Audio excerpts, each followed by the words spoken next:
Penghasilan. Ini kita lihat yang sekarang sangat tidak layak begitu.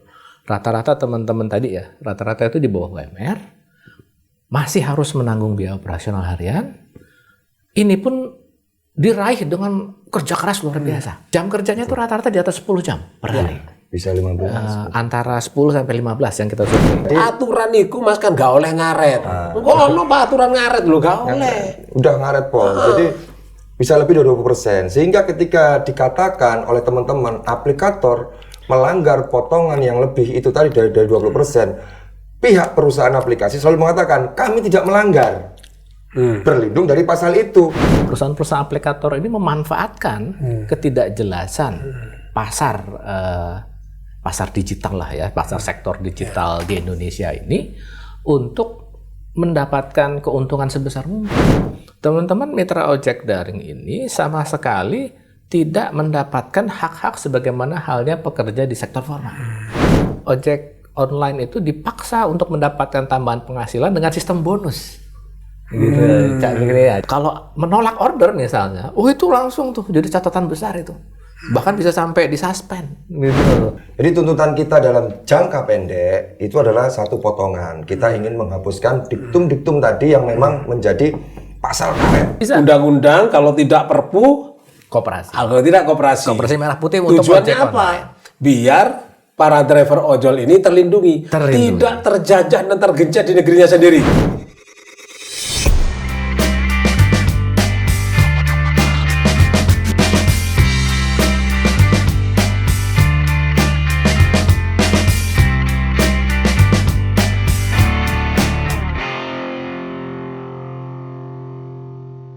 Matur sekalangkong Cak Fikri. Sampeyan wong Perak mesti ya iso lah ngomong matur sekalangkong. Alhamdulillah paham. Matur sekalangkong itu terima kasih Mas Susu. Lek bahasa pati ku ya matur nuwun. Matur nuwun. Iyalah pati. Pati le gak ilang ya. Iya. Jadi matur sekalangkong, matur nuwun, terima kasih Cak Fikri, Mas Yusuf sudah mau mampir di warung sate saya ini. Ini Mas, warung sate bukan sekedar warung sate saya memang. Ini tempat kongko-kongko arek-arek loh Mas. Arek-arek kadang ya arek mulai demo, arek-arek mulai teko ndi ngono ya mampir nek kene mangan ngobrol ngono lah. Mulai terus Mariono. Iya. Kadang aku ya merem Mas. Kak mentolo awak iki. Kadang-kadang mereka ya ngobrol. Lah yang terakhir itu Mas, Cak Fikri, iku ngobrolnya soal konco-konco anak-anak ojol, teman-teman ojol sing demo ini loh. Kemarin tanggal 20. Iya, tanggal 20 itu loh. Iya. Aku tanya loh, kenapa sampean kok demo-demo segala? Bukan sampai serentak se-Indonesia.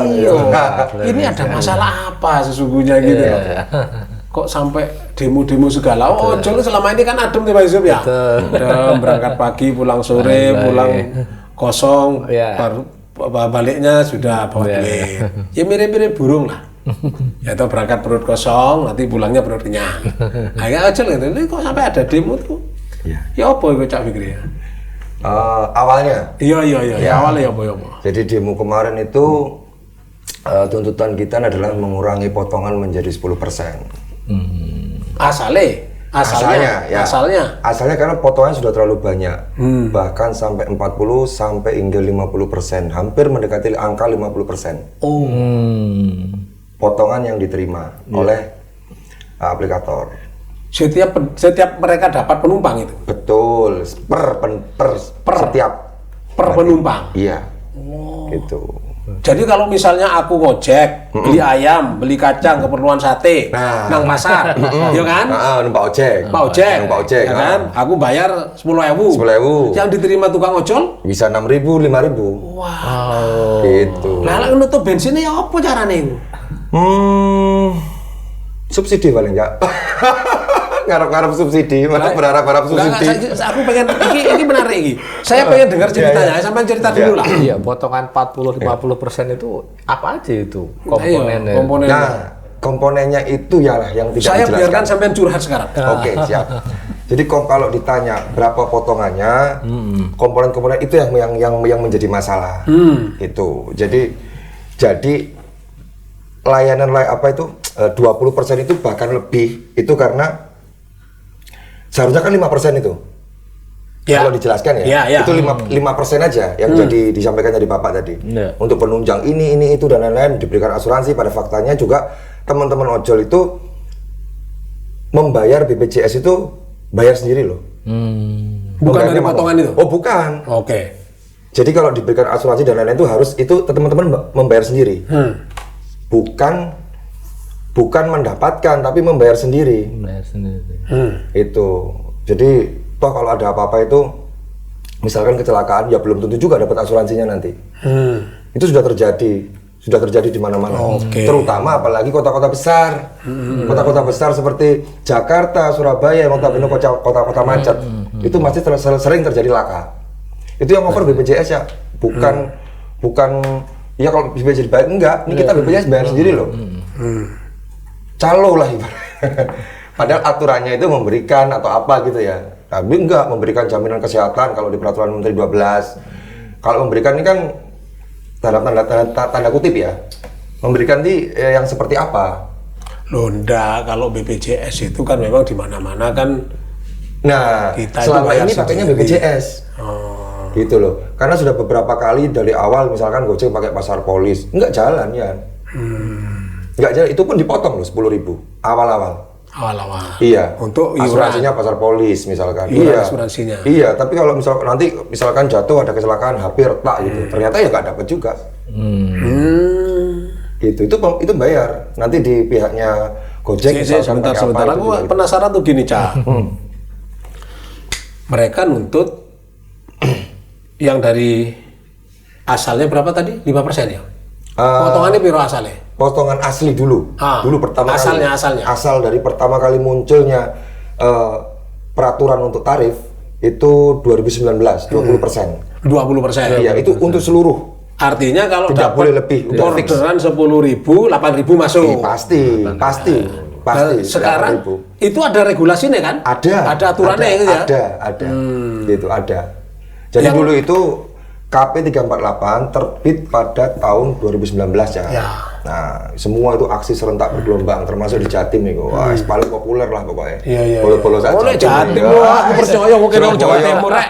Mulai grup Pasar Turi wes sampai mengurasi los ya itu ya. Soalnya di Bali itu orang Madura semua ojeknya itu. Neng di jadi Cak. Yang di sini peluk-peluk ke turis itu. Lupa ojek bonus pelukan turisnya kan. Jadi pada tahun 2019 keluarlah yang namanya Peraturan Menteri Nomor 12 2019. Ya. Nah, tetapi pada peraturan menteri itu tidak ada perhitungan tarif. Gitu. Makanya dari PM12 turunlah yang namanya Capman tadi. Nah, pertama kali Capman itu yaitu Capman 348. Gitu. Itu potongannya 20%. Oke, masih aman lah ya. Masih aman. Oke, cuma berapa diktum itulah nggak aneh-aneh lah. Istilahnya nggak aneh-aneh. Nah, pada tahun 2020 saya juga ke sini di Jakarta. Saya bertemu dengan waktu itu masih Pak Budi Setiadi, Dirjen Hubdat. Adanya kenaikan tarif. Namun kita itu ada sedikit perselisihan karena ketika penetapan tarif itu kan kalau ojol ini, nah ini yang perlu diperhatikan teman-teman ojol se-Indonesia ini, se-Indonesia Raya ini, bahwa tarif ojol itu masih sentralisasi ya. Jadi dikeluarkan oleh Kementerian Perhubungan, nanti diserahkan kepada Dirjen Hubdat. Jadi kayak gubernur dan lain-lain itu tidak mempunyai kewenangan. Jadi teman-teman itu kalau bicara ini kan kadang-kadang sering minta tarifnya ke gubernur dan lain-lain. Ini saya bilang tanda kutip ojol ya, bukan taksi online. Jadi ojol itu masih sentralisasi. Jadi Kementerian Perhubungan oleh sebab itu kadang-kadang kita demonya selalu minta terpusat. Karena yang punya kewenangan adalah Kementerian Perhubungan. Kemudian Dirjen Hubdat, makanya 2022 yang datang Dirjen Hubdat di Jawa Timur untuk pertama kali ada aksi di Indonesia, datanglah dia di Jawa Timur 2022. Oke, jadi kita kembali lagi. Kemudian tahun 2020 saya ke sini, ada kenaikan tarif, kita tolak. Loh, Mas, ayo Mas, sambil dimakan Mas. Kok ditolak kenapa gitu? Pada saat itu hampir corona ya, udah menjelang pembicaraan corona itu. Iya. Nah, kita takut bahwa nanti, wah Nanti kalau benar-benar terjadi, daya beli masyarakat kan pasti hancur itu. Ya. Jadi kita tidak minta kenaikan tarif pada saat itu. Sehingga yang naik hanya di DKI Jakarta. Kalau nggak salah naiknya Rp100. Untuk tarif apa itu? Rate. Iya. Untuk rate ya? Iya, untuk penumpang. Bukan makanan, bukan minuman. Iya. Rate penumpang. Nah, Oke. naiklah dia 100%. Jadi ada namanya KP lagi setelah 348, namanya KP 548 kalau nggak salah.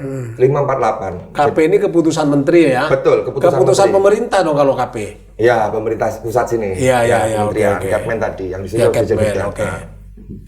Udah dari tarif itu nggak ada masalah kita karena kita kan tahu ya. Oke. Ya, setelah itu benar terjadi corona. Ya udah kita nggak. Berarti tukang ojek itu sama dengan tukang terawang. Ini bentar lagi corona benar. Karena waktu itu Januari 2020. Karena sampai orang Kediri kan ya. Ison terawang ya. Iya. Sokoy kelut soalnya. Gunung kelut. Terus. Nah, ya, karena pada saat Januari 2020 juga setelah itu Februari kita prolegnas prioritas masuk amandemen UU 22. Yang tadi saya jenengan kita sedikit bicara, kan nggak ada undang-undang yang mengikat tuh, ya kan? Jadi ada itu pembahasan panjang. Tapi sudah 2 kali RDPU ternyata corona juga akhirnya dibatalkan dalam arti sudahlah disudahi dulu pembahasan itu. Nah, itu. Nah, pada saat berjalan corona itu muncul lagi KP. Nah, terbit lagi Kepmen. Kalau nggak salah 564. Nah, insya Allah mulai 564 itu ada diktum yang menjelaskan bahwa aplikator bisa lebih dari 20% mengambilnya. Betul. Betul. Itu apa namanya verbal tertulis ya di KP tertulis. Nah, mulai dari KP 64 itu. Lebih dari 20% itu nggak ada batas atasnya. Iya, nggak ada. Semua juga Nggak ada. Ini potongan. Kalau untuk tarifnya itu ada. TBA, TBB-nya ada. Tarif batas atas, batas bawah. Batas minimal. Oke, itu ada. Nah, itu kita kasihkan dulu ya. Tapi persentase ke aplikator? Nggak ada, lebih dari 20%. Maka dari itu diperbolehkan ya. Karena corona, aduh gimana kita mau aksi itu corona, ya kan pemerintah di Jatim, Surabaya sudah kalang kabut semua. Kalau kita aksi kan gimana gitu ya. Kita tunggu, kita tunggu. Ya udahlah kita aksi 2022 Maret. Nah, kita kasih judul namanya Reuni Akbar. Jadi Reuni Akbarnya arek-arek ojol dulu tuh sebelum Lirboyo kemarin. Oh iya. Dan kita Reuni Akbar. Sampean mentang-mentang Kediri, Lirboyo pelosok sebut kabeh sampean. Nah, jadi pada Maret 2022 kita aksi, kita tuntut adanya perubahan dari KP. Kita tuntut dari perubahan KP serta kenaikan tarif. Karena yang zona karena tarif ini kan sentralis zona tuh, Cak. Jadi zona kita itu Pulau Jawa. DKI punya zona tersendiri, zona 1 kalau nggak salah kita zona 2. Nanti yang Indonesia bagian sana seperti Papua itu zona ketiga. Nah, zona kita itu sama dengan Pulau Jawa, Pulau Sumatera. Tarifnya itu. Akhirnya kita minta kenaikan tarif kan berarti dari tahun 2020. Dari berapa ke berapa itu tarif itu? Dari penerimaan bersih kita itu 7.200, naiknya hanya ke Rp8.000. Jadi kalau 20%-nya itu kalau customer itu dulu itu bayarnya Rp9.000, tapi yang kita terima 7.200. Itu untuk tarif apa? Penumpang. Iya, maksudnya untuk jarak apa itu? Untuk minimalnya, kalau untuk per kilonya 1.850. Untuk minimalnya, misalnya gini, 0 sampai 4. Nang pasar Tanjung Perak, ongkosnya 9.000. Misalnya ya. Siap.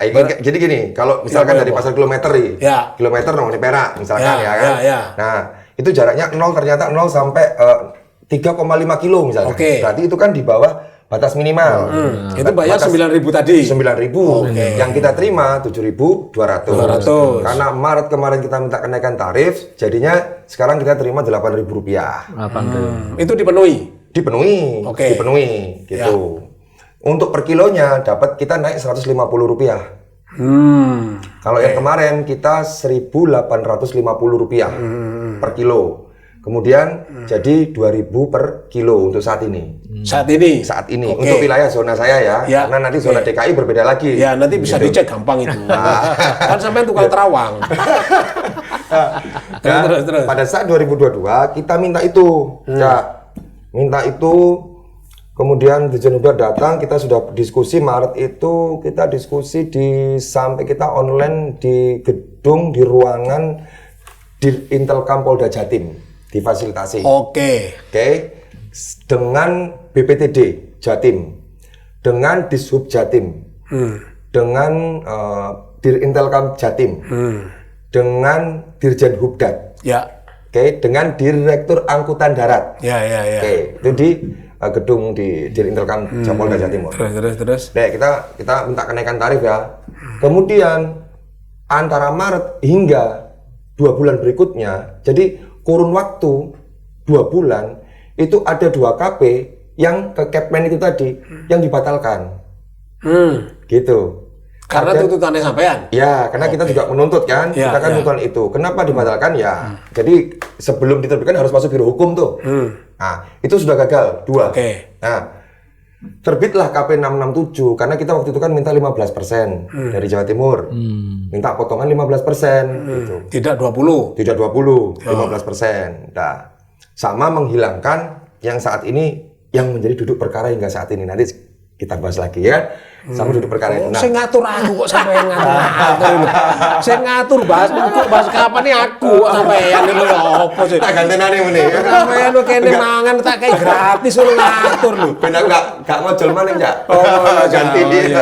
Enggak apa-apa sih. Nah, kita minta 15%. Diberikan 15% di KP 667. Diberikan. Nah, ini anehnya. Kementerian Perhubungan melalui Dirjen Hubdat menerbitkan KP baru dengan nomor 1001 yang mengatakan bahwa potongan 15% itu nanti ditambah 5% untuk biaya. Nah, biaya apa? Biayanya ya seperti kayak ambulan atau apa yang menyangkut urusan teman-teman lah. Promo dan lain-lain sebagainya. Gitu. Hanya seperti itu kan dia kan sebentar. Ini aku rada muskil iki.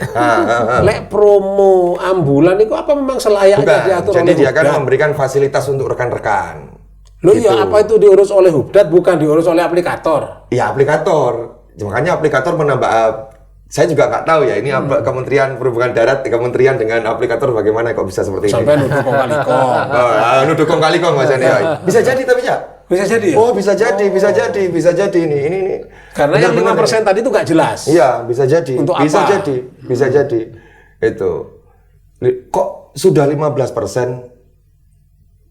Tiba-tiba naik lagi 20. Iya, berarti kan bohong ini. Enggak gini. Ya, sampai maksudnya bohong itu gini. Jangan bohong-bohong. Kita kan dari 20%, minta 15%, diberikan 15%. Tapi dinaikkan lagi. Dinaikkan lagi dengan yang 15% ini memang iya, jadi ada di KP 667. Tapi ketika kita bicara tentang terkait diktum yang mengatakan ini 15%, itu sudah ada turunan lagi namanya KP 101. Tambah 5%, jadi kembali lagi ke 20% lagi. Iya. Itu. Enggak, yang 5% tambahan tadi itu. Ada efeknya enggak ada dampaknya. Enggak ada dampaknya. Berarti coro arek saiki gak ngepek. Gak ngefek. Gak ngefek terus kayak opo yoan. Ya udah kasihlah. Biarkan itu dihilangkan saja. Kembali ke 15%. Loh, ini aku saya masuk ya. Sampai makan dulu sampai kenyang baru nanti aku tanya. Siap. Niku sampean niku soalnya niku terakhir sampean ini. Siap. Saya Mas, kok aku dengar ada yang potongannya sampai 50%, 70%. Betul. Bagaimana? Betul. Gimana ceritanya? Yang melakukan itu siapa gitu loh. Yang melakukan kalau dibilang yang melakukan siapa, jelas pasti perusahaan aplikasi dong. Karena kan sistem elektroniknya yang pegang aplikator. Iya, aplikator, terus jelas. Tetapi bagaimana itu bisa terjadi itu karena pemerintah Kementerian Perhubungan dan Dirjen Hubdat tetap menyertakan diktum ke-9 pada KP 667. Apa tuh bunyi diktum 9 itu? Bunyinya adalah layanan itu ada perubahan. Perubahan mungkin terkait sistem dan lain-lain dan entah bahasanya seperti apa. Di situ sudah jelas menulis bahwa potongan nanti bisa lebih dari 20%. Tidak, jadi bisa lebih. Bisa lebih dari 20%. Ngaret berarti. Ngaret pol wis ngaret gosong. Oh, no aturan ngaret itu. Kok tak Udah perlu ngaret maaf. gosong. Sudah ngaret gosong wis pol-polan pokoknya. Lah iya. Gitu. Jadi aturan iku Mas kan gak oleh ngaret. Kok ono Pak aturan ngaret lho gak oleh. udah ngaret pol. Jadi bisa lebih dari 20%. Sehingga ketika dikatakan oleh teman-teman aplikator melanggar potongan yang lebih itu tadi dari 20%, pihak perusahaan aplikasi selalu mengatakan kami tidak melanggar, berlindung dari pasal itu. Yang memang nggak melanggar kan boleh lebih dari 20%. Nah, inilah yang menjadi jadi masyarakat juga customer dan lain-lain semua juga harus tahu. Gitu. Jadi gini loh Mas, iki sampean tak warai yo. Masih aku tukang sate aku yang ngerti. Tukang sate yang namanya hukum itu Mas, salah satu asasnya itu memberi kepastian. Betul. Harus jadi nggak boleh ada aturan tanpa kepastian. Oke, ini karyawanku gajimu 2 juta ya, gak oleh minta 2.500.000, kalau minta 2.500.000 utang statusnya. Itu kan pasti. Ya, ini sekarang sampean. Gantian. Sampean wis ngrungu ta Mas tadi udah denger kan? Ceritanya Cak Fikri kan? Betapa dia berkeluh kesah itu kan? Ya, nyawang Mas saiki aku sing mampu. Iya, nek nyawang Mas Fikri ya kasihan. Tapi kok kalau nyawang bodinya ya kok seperti artis. Nah, sekarang Mas Yusuf. Ya, Cak. Mas, kalau sampean melihat ceritanya Mas Fikri tadi itu, gimana sampean? Iya, jadi fenomena ojek online ini Mas Fikri ya. Ini kita melihatnya dari sudut makro. Ini hasil kombinasi dari dua hal nih, Cak. Yang pertama adalah besarnya angkatan kerja kita yang tidak terserap di sektor formal. Jadi kita itu sekitar 150 juta angkatan kerja. Angka pengangguran kita emang rendah ya, hanya 4,5%. Tapi 4,5% ini sebenarnya dalam tanda petik menyimpan permasalahan. Kenapa? Orang bukannya pengangguran rendah, tapi memang orang tidak ada yang bisa menganggur. Karena miskin. Untuk bertahan hidup harus bekerja. Makanya kalau kita ngelihat statistik itu, jangan cuma ngelihat angka pengangguran, tapi lihat juga angka setengah pengangguran. Begitu kita lihat angka setengah pengangguran itu 8,5%. Jadi hampir 2 kali lipatnya. Nah, jadi antara pengangguran dengan setengah pengangguran ini sebenarnya kondisinya kalau anak sekarang bilang 11-12 lah gitu. 11-12. Nggak beda-beda jauh amat. Beti ya, beda tipis ya. Beda tipis. Nah, jadi kalau kita gabungkan dua angka ini, itu sebenarnya ada sekitar 20-an juta ya, dari 150 itu sekitar 20 juta lah ya. Yang benar-benar itu sangat butuh pekerjaan. Karena memang sama sekali tidak tertampung di pekerjaan sektor formal terutama. Nah, jadi ini menjelaskan ya bahwa peluang-peluang kerja dalam tanda petik sekecil apapun menjanjikan gaji atau honor ya, itu peminatnya nyaris tak ada batas, tinggi sekali begitu. Nah, ini kemudian pasar tenaga kerja kita yang seperti ini kemudian ketemu dengan kemunculan perusahaan-perusahaan aplikator yang diawali oleh Gojek di tahun 2000. Jadi mereka bisa tertampung di 2010. Nah, maka kemudian kemunculan Gojek dan teman-temannya ini di industri ride hailing ini kemudian menjadi jawaban. Ketemu ini besarnya orang-orang yang membutuhkan pekerjaan plus ketambahan pandemi 2020. Ketemu dengan masuknya investor-investor besar ke perusahaan-perusahaan aplikator ini. Mereka ekspansi, bakar uang gila-gilaan. Jadi investor yang masuk ini membawa uang besar ini dipakai oleh aplikator itu terutama sekali bukan untuk mensejahterakan mitra ojol, tapi untuk meraih market begitu. Untuk mengambil market. Jadi namanya untuk mengcapture, untuk menggrab customer gitu. Itu yang mereka jual itu kalau investor. Kami pertumbuhan konsumen kami sekian. Maka kita ketemu itu dengan fenomena layanan-layanan ride hailing itu yang penuh dengan diskon gitu ya. Banyak sekali itu ya. Istri saya juga suka itu. Beli apa dapat diskonnya 20%, 30%. Kita termasuk suka menikmati juga. Kalau emak-emak nggak usah dibahas. Pasti kalah ya. Saya nggak berani ngomong keras kalau mama itu. Karena mama itu memang begitu. Kadang-kadang rating kanan belok kiri. Nggak minat beli, tapi kalau wah diskonnya 40%, boleh juga nih ngambil. Jadi ini ketemu ini.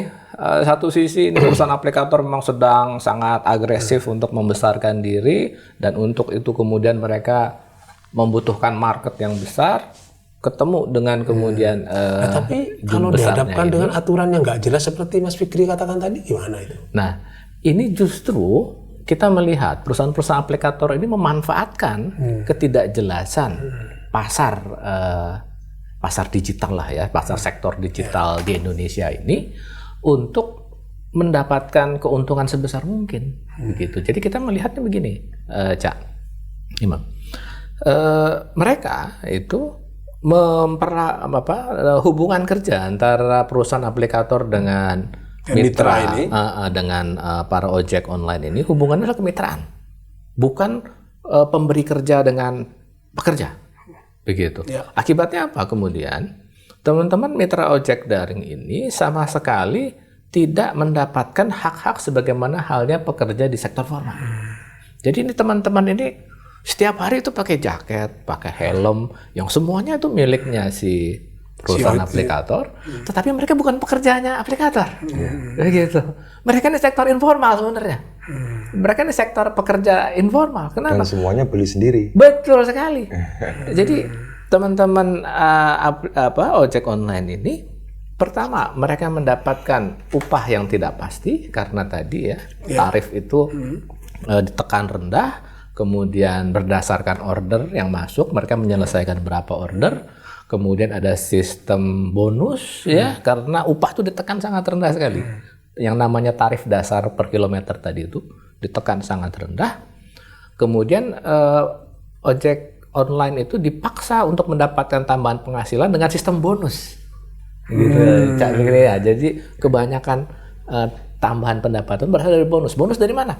Berapa jumlah order yang diselesaikan, berapa order yang diambil. Jadi kalau menolak order misalnya, itu langsung tuh jadi catatan besar itu. Bahkan bisa sampai disuspend, gitu, Cak Fikri ya. Jadi ini para mitra ini dipaksa untuk terus bekerja 24 jam. Jadi ini hubungannya tidak seimbang ya? Sangat tidak seimbang. Sangat tidak seimbang. Jadi dalam semua aspek kita melihat perusahaan aplikator ini memiliki seluruh kewenangan sebagai pemberi kerja. Kamu ambil order ini berapa lah, mengantarnya kemana, dapat penghasilannya berapa, itu semua bisa ditentukan oleh perusahaan aplikator. Begitu. Tetapi mereka memperlakukan ojek online bukan sebagai pekerja, tapi sebagai mitra. Jadi situ, tidak terikat oleh aturan, tidak terikat dengan undang-undang tenaga kerja. Betul sekali, Cak. Betul sekali. Ini aku pinter nih kono. Waduh, jadi pinter aku. Iso loh aku. Iso ngajar nanti dia. Iya. Menghajar orang.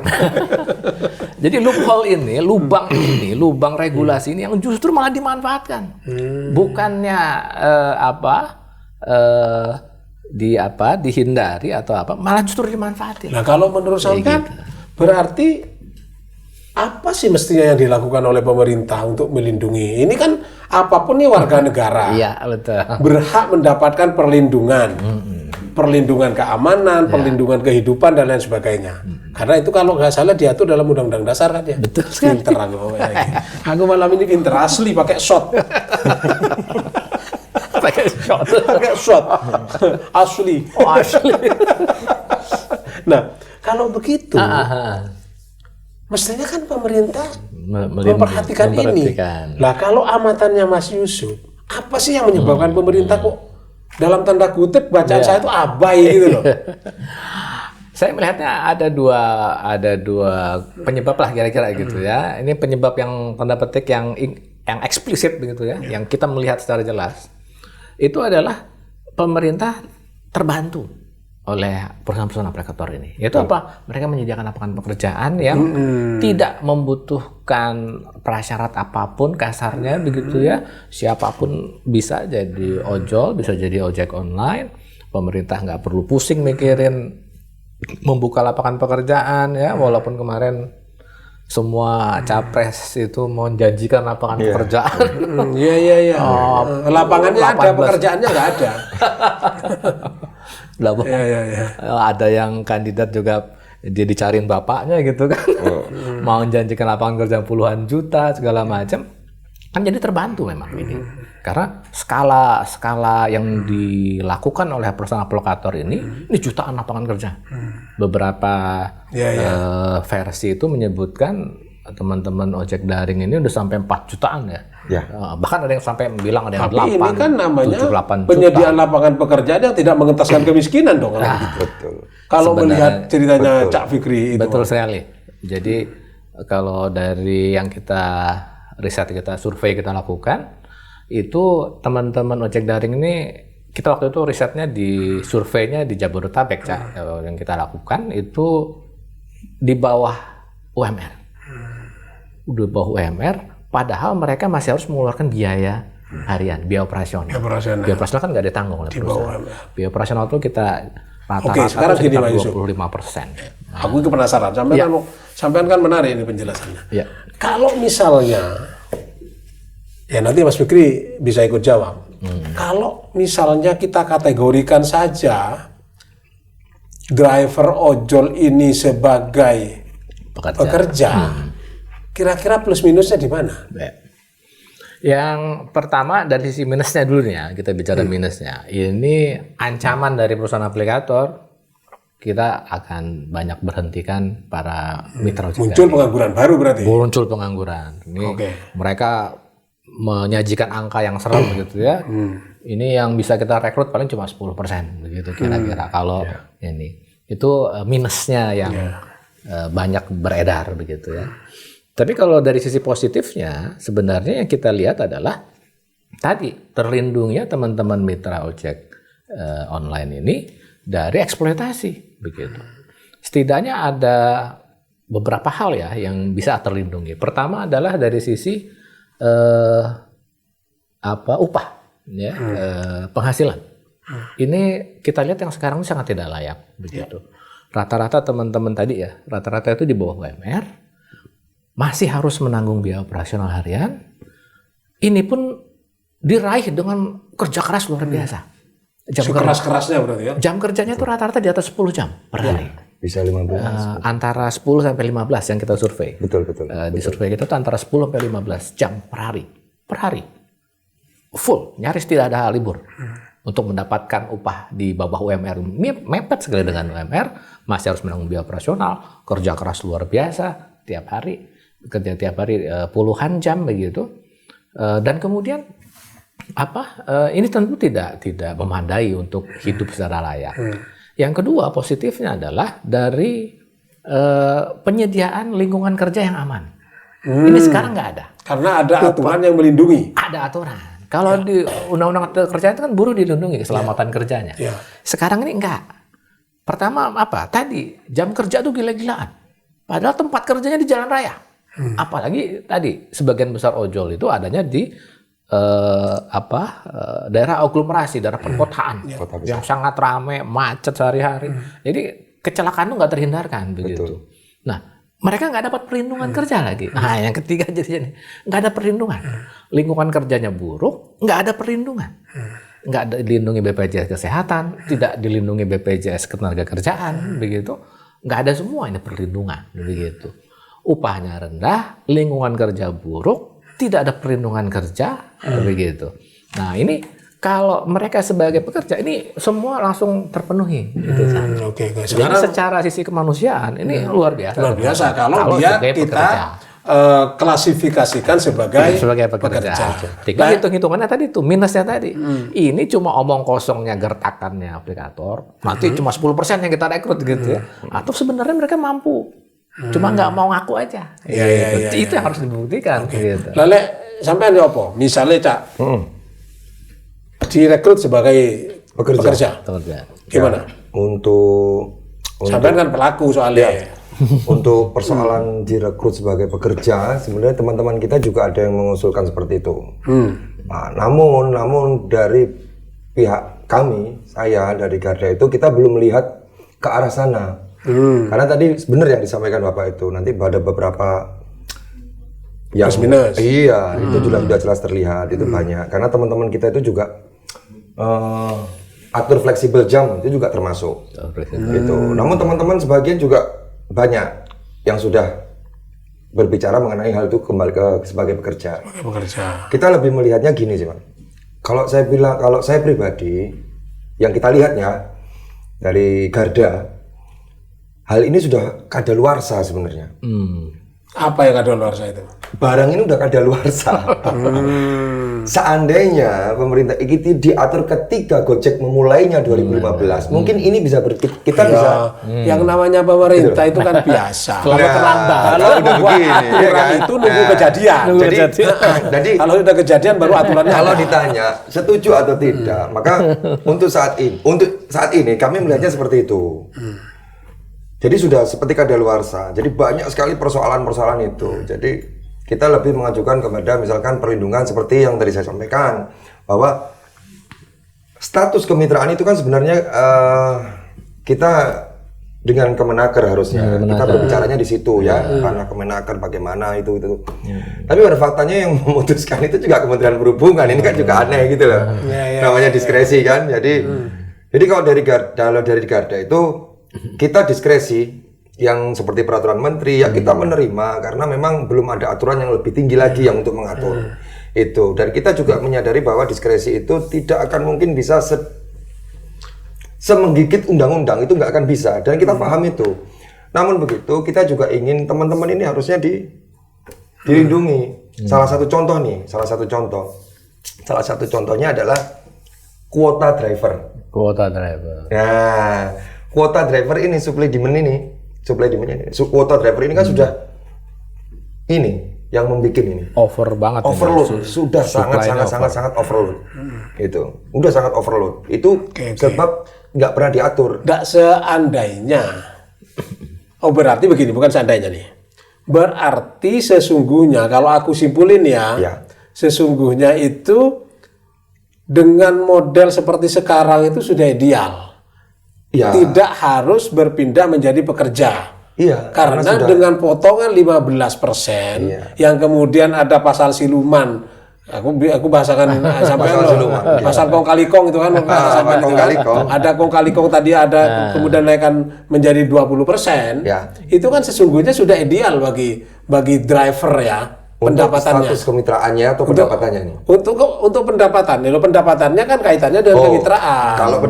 Kalau untuk pendapatannya ya kita malah justru minta 10% sekarang. Nurunkan sampai 10%. Tapi dengan 20% itu tadi kan sebetulnya sudah lumayan lah ya. Atau justru turun 10%. 10%. Artinya dengan 10% tetap dengan konsep kemitraan itu sudah ideal ya. Karena kalau konsepnya pekerja kan mesti mengikuti upah minimum regional. Kalau di Jawa Timur mungkin sekitar 3 jutaan. Paling 4-5. Surabaya. Kediri kan beda lagi. Kediri 26 kalau nggak salah. Iya kan? 26, artinya tarifnya itu tidak fleksibel, atau pendapatannya tidak jadi dinamis, kan begitu Mas Fikri ya? Oke. Nah, berarti teman-teman ojol tuntutannya tetap 10%. Tetap itu. Sekarang apa maksudnya Dom Days for Gojek and Grab itu? Ini nanti juga belum dijelasin ya, Aceng sama slot. Ini. Karena enggak, aku slot itu curiga itu. Sekarang musim judul loh, jangan macam-macam sampai loh. Iya, Gojek ini Grab Gojek juga slot ini. Tapi ini sebenarnya nge-slotnya mereka positif. Masalahnya Mas Yusuf sama-sama online. Gojek online sama judul. Kok ada slot-slotnya? Tapi untuk Gojek sama Grab sebenarnya kalau slotnya ini slot positif sebenarnya. Ya, cuman ada beberapa hal yang membuat kita. Sekarang sampai jelaskan lu skateboarding kamera. Aceng ini, kalau Aceng ini saya jelaskan dulu. Ini adalah mengenai peraturan layanan food dan kurir. Layanan food dan kurir itu itu sama sekali tidak memiliki aturan. Jadi sehingga aplikator bebas menetapkan tarifnya, bebas bermacam-macam aneka itu, berkreativitas dengan digitalisasinya, mau menyusahkan mau apa ya bebas saja. Termasuk Aceng. Aceng ini adalah, bayangkan, tadi kita beli sate nih, misalkan kita beli pesan order sate nih. Oke mas, masih antri nih pak, setengah jam, 45 menit dia baru datang. Kita bayarnya misalkan harga sate, kalau di Food dan Kurir ini kan bahkan warung bisa dipotong lebih 20% loh pak, lebih Pak Nujak. Belum drivernya dipotong, jadi dia bisa memotong dari 2 arah. Ini yang potong siapa nih? Perusahaan aplikasi. Aplikator. Betul. Warungnya dipotong sekitar 20-25%, pengemudinya juga. Nah, ketika pembayaran itu tadi kita pembayaran ongkos 17.000. Nah, yang diterima driver bisa 5.000 loh. Padahal kalau kita pesan makanan lewat itu online itu terus gimana antrinya? Gimana antrinya? Itu nggak dihitung. 5.000 rupiah. Dan kita sudah ada bukti-bukti semuanya kemarin kita kirimkan sama teman-teman di Komisi 5. Jadi Aceng itu singkatan dari apa? 5.000 Aceng ini. Oh Aceng. Iya, goceng. Saya tuh curiganya begini mas. Udah gitu, setelah itu masih ada double order. Jadi tadi misalkan Bapak driver nih dapat order ini, kemudian ini belum selesai, masih masuk lagi orderan berikutnya di HP yang sama. Jadi menjalan 2 order.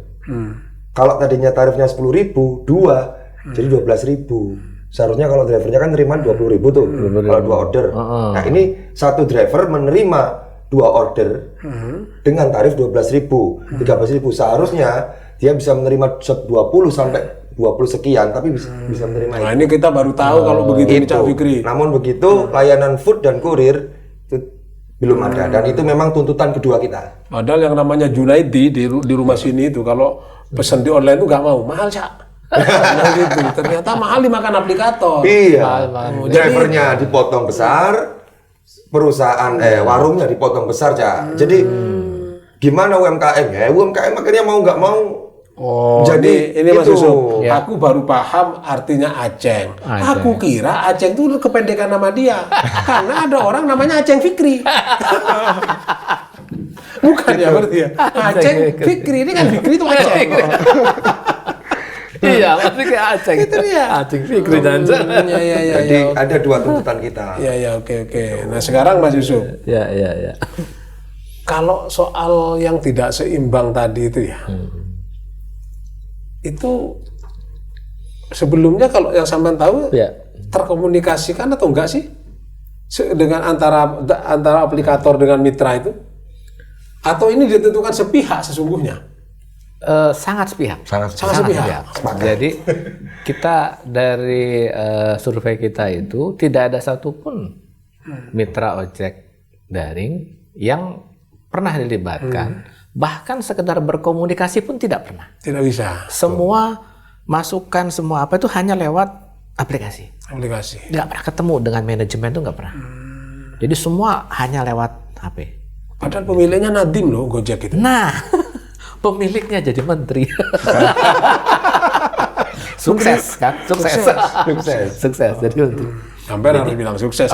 Sampai di bawah itu dulu soalnya. Jadi kalau kita melihat ini ada relasi yang sangat tidak seimbang, relasi yang sangat timpang antara perusahaan aplikator dengan mitra ojek daring. Jadi satu perusahaan aplikator seperti Gojek misalnya, itu mereka katakan mitra ojek daring itu sampai 2 jutaan. 2 juta orang, 2 juta pengemudi.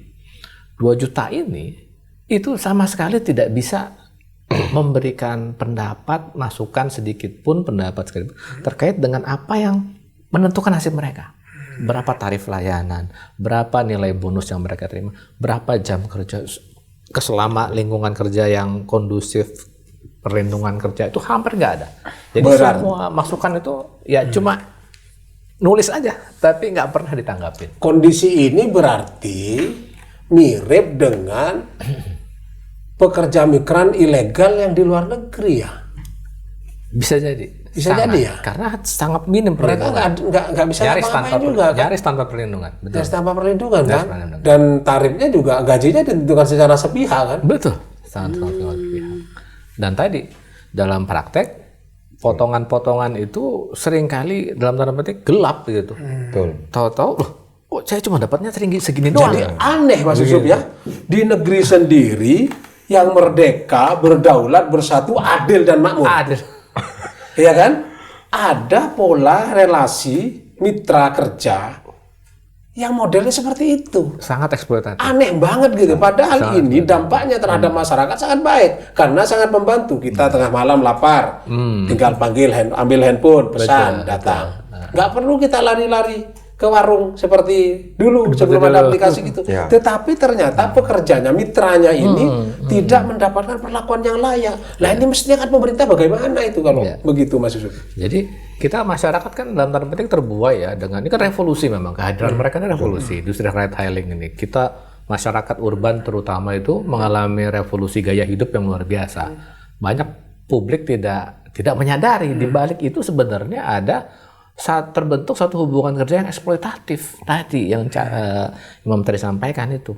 Nah ini pemerintah tadi menurut saya mereka tidak berani secara tegas memberikan aturan main kepada perusahaan aplikator karena berkepentingan dengan banyaknya lapangan pekerjaan yang disediakan oleh para aplikator ini. Kalau ini dalam tanda petik hilang, ini aplikator ini mati lah kasarnya begitu.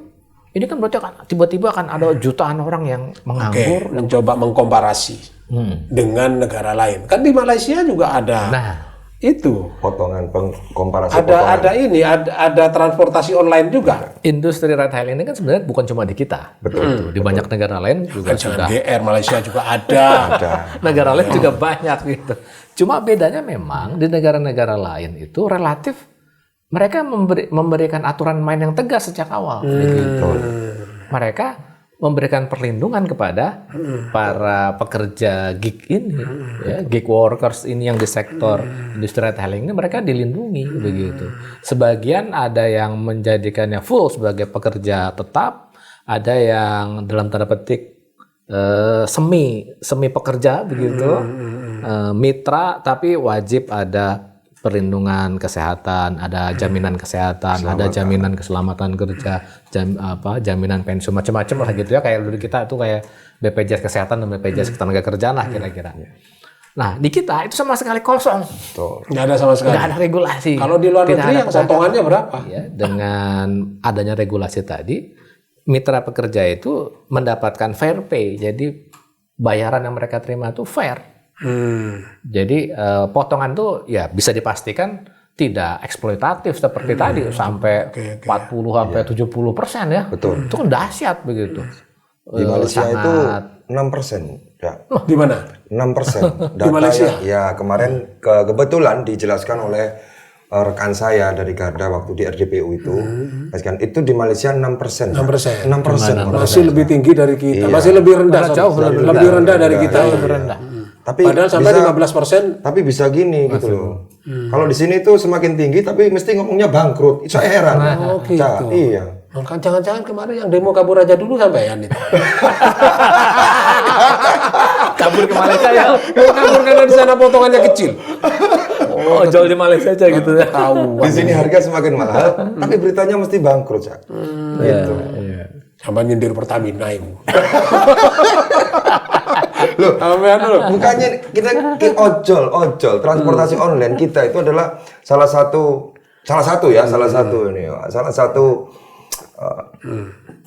teman baik Pertamina. Oh betul. Iya, kita salah satu teman baik Pertamina. Karena beli bensin. Oh iya. Iya. Itu tuh sampean kritik. Belum. Sekarang aku belum dikritik. Itu. Kalau tarifnya terlalu rendah rugi. Padahal kan juga berhubungan dengan potongan segitu nanti kita nggak beli Pertamina. Nggak apa-apa, nggak ada Pertamina, Pertamini. Pertamina juga sulit. Mending tuh kayak eceran sing warung Madura itu, Pak. Sampean nyindir itu. Enggak loh, itu tutupi kiamat dong. Sampai ojo, jangan begitu sampean. Sebelum saya warung sate dulu buka jadi marketing Pertamina tuh. Bagian bensin eceran. Berarti apa sekarang yang paling urgent menurut sampean tuntutannya itu? tadi yang mumpung di sini loh, sampai nanti ditonton Pak Prabowo loh. Tadi betul yang disampaikan. Yang saya sampaikan sama sebenarnya. Saya katakan bahwa itu udah kadaluarsa, sehingga kita sulit mau mengatur itu sulit. Karena udah kadaluarsa. Jadi tuntutan kita dalam jangka pendek itu adalah satu potongan. Kita ingin menghapuskan diktum-diktum tadi yang memang menjadi pasal karet. Pasal karet satu. Iya, contoh aturan karet yang terus yang tadi tidak ada batasannya itu. Betul, itu harus kita hapus. Terus yang kedua adalah menerbitkan peraturan untuk layanan food dan kurir online, kurir ojol, bukan kurir nanti bisa disamakan nanti tiba-tiba sama dengan JNT. Beda. Ini yang kurir ojek online. Nah, itu belum ada aturan sama sekali. Kemarin itu kita sering minta gua berkali-kali. Tapi ketika ke Kemenhub sama Kemenhub dibilang itu ranahnya Kominfo Mas. Dilempar terus. Sampai itu bal-balan. Akhirnya saya katakan bahwa gini loh Pak, ini sampean kumpul aja delok kira-kira ya apa kan ngono. Ben kumpul kan gitu. Nah, kita minta adanya diskresi. Kalau kita itu disuruh gini kalau kita disuruh ini Mas, kita harus turunnya undang-undang, begini undang-undang. Mari-mari, nggak selesai.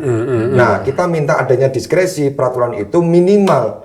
Ini teman-teman, mohon maaf untuk layanan kurol sama ojol. Ini kan sedang telanjang ibarat. Kasih bajunya dulu, gitu. Jangan kalau kita harus menunggu undang-undang ya sama aja. Jangan kasih baju. Kalau bisa bajunya harganya yang 5 juta. Ini kan kalau jangan kasih celananya yang mahal-mahal gitu. Yang penting itu pakaian dulu. Kasih teman-teman ojol itu layanan kurir sama itu kasih pakaian karena nggak ada. Nah, sedangkan ketika mereka aksi, ketika mereka menyuarakan pendapat mereka terkait dengan layanan food dan kurir, itu nggak ada dasar hukum, sehingga tadi saya bilang teman-teman ngemis ke perusahaan aplikator dan pemerintah membiarkan itu terjadi. Lah itu salah sampean. Kok di negeri kono aku aturan minta beli. Wah, iki aturan beli ini. Pak minta keadilan, nggak ada keadilan diminta beli. Ini negeri kono ini. Jadi itu jangka pendek kita. Kalau untuk jangka panjang, oke, sebentar.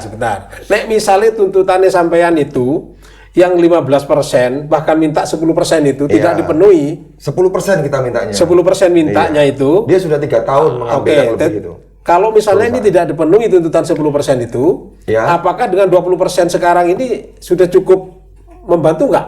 Dengan catatan pasal karetnya tadi dihilangkan. Kita minta pasal karetnya dihilangkan. Kemudian kita tetap meminta 10% sesuai dengan kesepakatan teman-teman aliansi di se-Indonesia. Nah, gini loh ya maca. Kan ini harus kalau bahasa orang Madura tuh harus 50-50. 50-50, win-win solusi. Iya. Win-win sampai solusi. ngerti 50-50-nya orang Madura itu. Tetap Cak, kita biayanya 50-50 ya, Cak. Ya apa? Sampai 70 aku 30. Jadi 70-30 itu 50-50. 50-50, 70-30 ya. Aduh. Itu 50-50 itu. Udah gini. Kalau misalnya, ini kan tuntutan belum tentu dipenuhi. Betul. Iya kan? Betul. Sampai nuntut 10%. Betul. Ya kan? Betul. Yang kedua, sampean nuntut supaya tadi diktum 9 itu dihapus. Karena itu ngaret. Memang tidak boleh ada aturan ngaret. Itu dimarahi Pak Mahfud tadi itu. Iya. Iya kan? Nah, kalau misalnya yang 10% tidak dipenuhi, tetapi yang ngaret ini dipenuhi, kira-kira tanggapannya sampean gimana? Kita tetap minta pasal-pasal diktum itu, pasal karet itu tadi dihapus. Oke, pasal karetnya dihilangkan, tapi 20%-nya tetap. Itu untung nggak? Kalau 20% malah yang sebelumnya, kalau 20% kita, kalau 667 malah 15% seharusnya, Cak. 15%, makanya kita minta 10%, karena kan beberapa sudah 3 tahun nih, aplikator ngambilnya 40%, ya sekarang gantian dong, nanti dievaluasi 10% kira-kira gimana, gitu. Gantian dong. Nah ini macam, nggak begini. Kita kan juga ingin mencoba menengahi. Siap. Supaya kata temanku itu win-win solution. Win-win solution. Ada teman saya, seniornya Jun itu bilang, ini nggak win-win solution katanya. Bukan win-win solution. Win-win solution. Biar win-win solution itu misalnya yang 10% tidak dipenuhi, tetapi pasal karetnya dihapus, itu bagi ojol, bagi teman-teman ojol itu sudah bisa diterima secara ideal apa enggak? Maksudnya kondisi ini sudah belum. Berarti ini 10% dan begini. 10%. Oke. Pak Prabowo ya. Ini ya Fikri orangnya loh ya. Siap, Pak Prabowo, dibantulah sama Pak Prabowo. Menhub, siapa Menhub sekarang? Pak Dudi. Pak Dudi. Pak Dudi. Pak Dudi ini ya, ini Fikri yang minta. Saya hanya fasilitasi loh. Karena saya pengguna ojol. Nah, Mas Yusuf, Ya. kalau yang saya tanyakan tadi ke Cak Fikri itu, ya Iya. tapi dia yang merasakan sih gitu ya, antara pemerintah dan aplikator Iya, sebenarnya bagaimana sih caranya agar ini tidak membebani masyarakat gitu loh. Ya.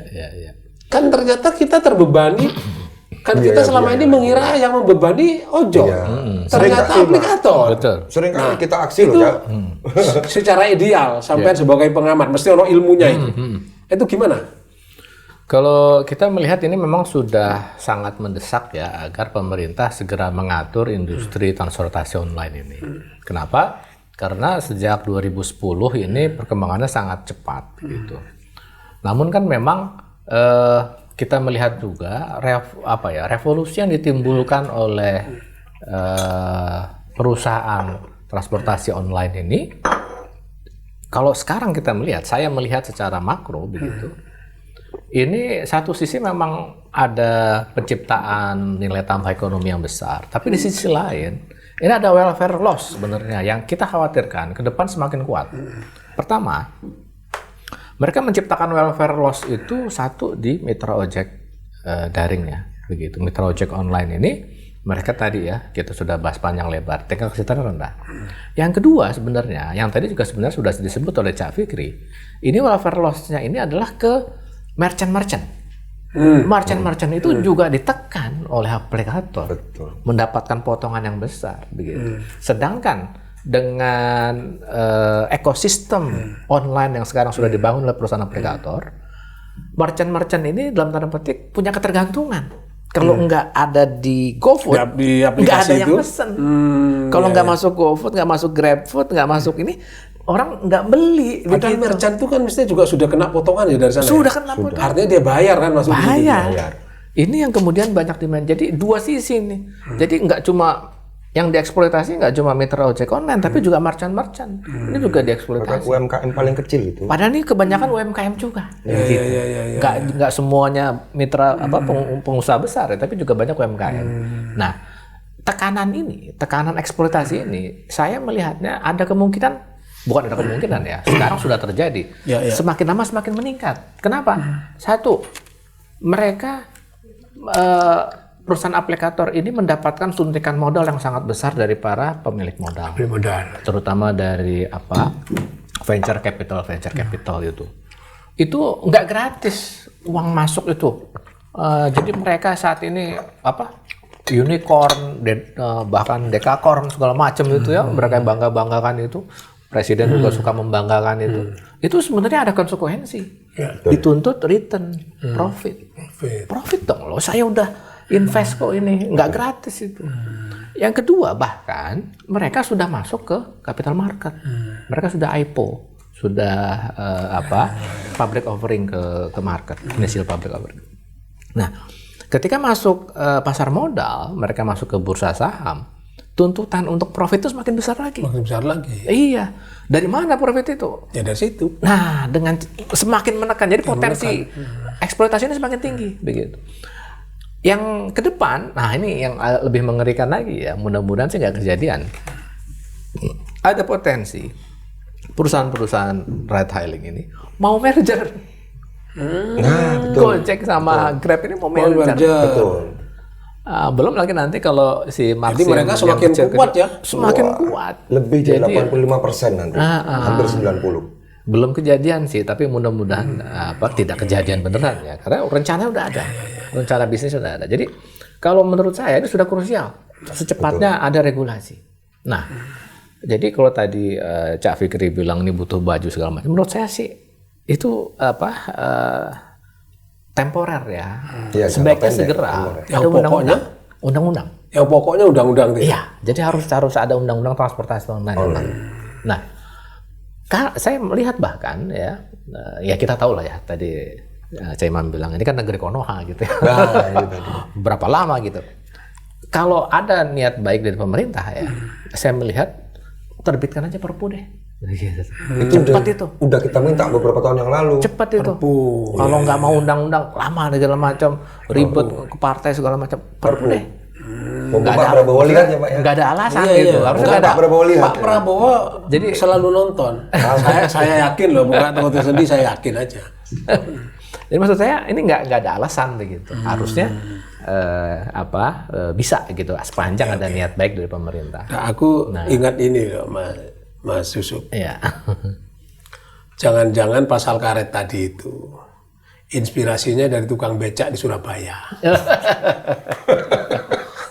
Ada penumpang dari Jembatan Merah mau minta diantar ke Pasar Turi. Nah, Cak, berapa dari sini ke sini tuh Jembatan Merah ke Pasar Turi? Oh, itu kalau itu sih 20.000. Mahal ya, Cak, wong Pasar Turi ketok. Loh, sampean jangan ngomong ketok, langit yo ketok. Sampean jangan ngomong kelihatan, langit kelihatan. Sampean bayar 20.000 aku nggak mau. Itu kan ngaret namanya. Nggak jelas itu batasannya kan. Kalau batasannya kelihatan itu kan gitu. Kalau sampean ngaretnya itu. Jangan belajar dari situ Mas Yusuf. Tapi sudahlah ini. Alhamdulillah, terima kasih sampean sudah mampir di warung sate demokrasi ini. Sudah curhat. Alhamdulillah. Sudah memberikan solusi aturan. Sekarang tinggal pemerintahnya mau dengar apa enggak. Nah, itu masalahnya kan. Kementerian Perhubungan sebagai leading sektor dalam hal ini mau mendengarkan apa enggak usulannya Mas Yusuf dan curhatannya Cak Fikri tadi. Jadi sekali lagi terima kasih sudah mampir ke warung sate saya ini. Udah curhat dan sudah ngasih solusi. Mudah-mudahan Pak Prabowo juga mendengarkan. Karena Pak Prabowo itu orangnya cepat. Bikin aturan. Wah, gitu. Mudah-mudahan itu yang dia lakukan pada Menteri Perhubungan yang sekarang. Sehingga tadi kalau tidak berupa undang-undang, ya perpu lah. Perpu kan cepat. Perpu kan presiden yang ngeluarin. Ada satu lagi sebenarnya peluang cepat. Apa itu? Itu lewat pembentukan koperasi. Pak Prabowo kan sekarang salah satu koperasi merah putih ya. Koperasi merah putih. Sebenarnya teman-teman Gojek ini kalau difasilitasi dengan satu aja ya, nggak usah banyak-banyak deh, 1-2 dah, 1 Jakarta, 1 Indonesia Timur lah gitu ya, dengan koperasi Gojek, koperasi ojek online, itu bikin aplikasi yang bagus seperti Gojek Grab. Pemerintah talangin lah duitnya. Begitu udah jadi, kasih ke teman-teman. Jadikan sebagai koperasi. Itu sangat bisa menekan. Oke juga ya. Jadi undang-undang kalau tidak perpu, koperasi. Kalau tidak koperasi. Koperasi merah putih untuk tujuannya apa? Biar para driver ojol ini terlindungi. Tidak terjajah dan tergencet di negerinya sendiri. Betul. Kira-kira begitu kan? Malam ini aku cerdas pokoknya. Teman-teman Kelangkong, terima kasih. Cak Fikri dan Mas Yusuf sudah memberikan solusi dan juga curhat di sini. Ubur-ubur ikan lele. Pemerintah perpunya ditunggu ojek online le. Asik. Ubur-ubur ikan lele. Pak Prabowo dengarkan dong ojek online le. Motor Sekelangkong, kita akan ketemu lagi di diskusi warung sate berikutnya. Saya Cak Imam, undur diri. Terima kasih sudah menonton tayangan Sate Demokrasi. Jangan lupa beri komen dan subscribe. Undur diri. Assalamualaikum warahmatullahi wabarakatuh. Waalaikumsalam warahmatullahi wabarakatuh.